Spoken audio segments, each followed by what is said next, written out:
Just a reminder, this weekend is Memorial Day in America, and I hope that amid the barbecues, baseball games, and beach time, you and your family will not forget that Memorial Day is a day of remembering.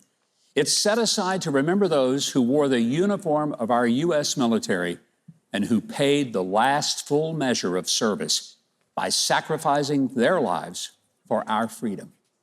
And it would be tragic if we failed to pause and reflect on the magnificent blessing to live in the United States of America. One way we can do that is to attend a parade, a memorial service, or some other outward expression of respect on Memorial Day. Janet and I make a point every year to attend a Memorial Day service honoring our fallen veterans. And during my tenure as governor, we hosted veterans for a picnic at the governor's mansion that followed a decoration ceremony at the National Cemetery. Since then, we try never to miss being a part of a Memorial Day event. Even if we're traveling, we go online to find a remembrance somewhere nearby. It's a great tradition that I hope you'll do as a family. And in your prayers, thank God that someone gave his or her life that you might have the one that you enjoy. But let me say, this weekend is special to me for another reason. May the 25th commemorates 50 years of marriage for my wife, Janet, and me. 50 years. Yep. We were married May the 25th, 1974, after our first year of college. Now, we were both 18, a couple of months shy of our 19th birthdays, which would come in July and August that year. 18 may seem really young these days, but back then in Arkansas, getting married at 18 made us seem like late bloomers. Well, not really, but it seemed quite right for us. We got married at her house with only a handful of family and close friends in attendance because we couldn't afford an elaborate church wedding or expensive rings or an exotic honeymoon trip. But the wedding wasn't about an event that cost more than the price of a new house. It was simply about us, a young couple in love, committed to each other that day to spend our lives together in the best and the worst of times, in sickness and in health, for richer, for poorer. You know the lines. Well, at the time, we probably didn't realize what that might mean. We certainly had years of the poorer part. Our first residence was half of a duplex apartment in a 100-year-old house for which we paid $40 a month. And at $40 a month, it was terribly overpriced. It was 3 tiny little rooms, and the entire apartment had less space than a small Winnebago. I mean, there were some months we barely had enough to buy food and pay utilities.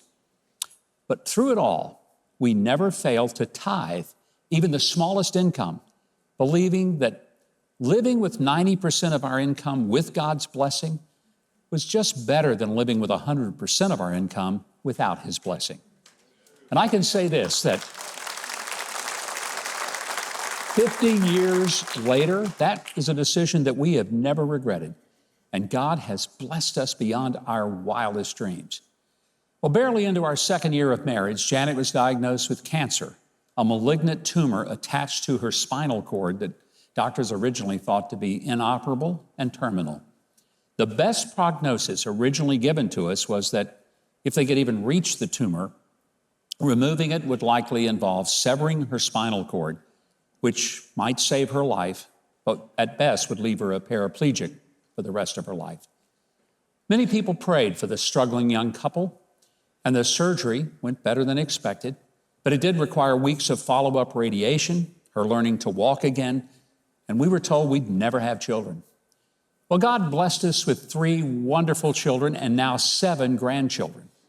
Our home state of Arkansas actually elected one of those 3 children that we were told we couldn't have to be the governor of the state. How about that? Now, to get to 50 years, I'll tell you, hadn't always been easy. When I'm asked the secret, one thing I say is that we committed that no matter what problems we faced, we would not consider divorce as a solution. We did consider homicide a time or two, but never divorce. And so here we are, marked by the scars of life and the challenges of everything from poverty to prosperity, from life-threatening illnesses to me running marathons, and to her, bungee jumping, riding horses, and parachuting with the Army's elite Golden Knight parachute team. But one thing we've learned, love isn't what happens on the day of the wedding. It's not the giddy or sentimental and syrupy emotions of youth. It's the learned behavior of patience, faithfulness, sacrifice, and mutual commitment to God and to each other. 50 years ago, some people thought we were crazy, and they thought it was just puppy love. But it was real to us dogs. And 50 years later, we're still saying, I do.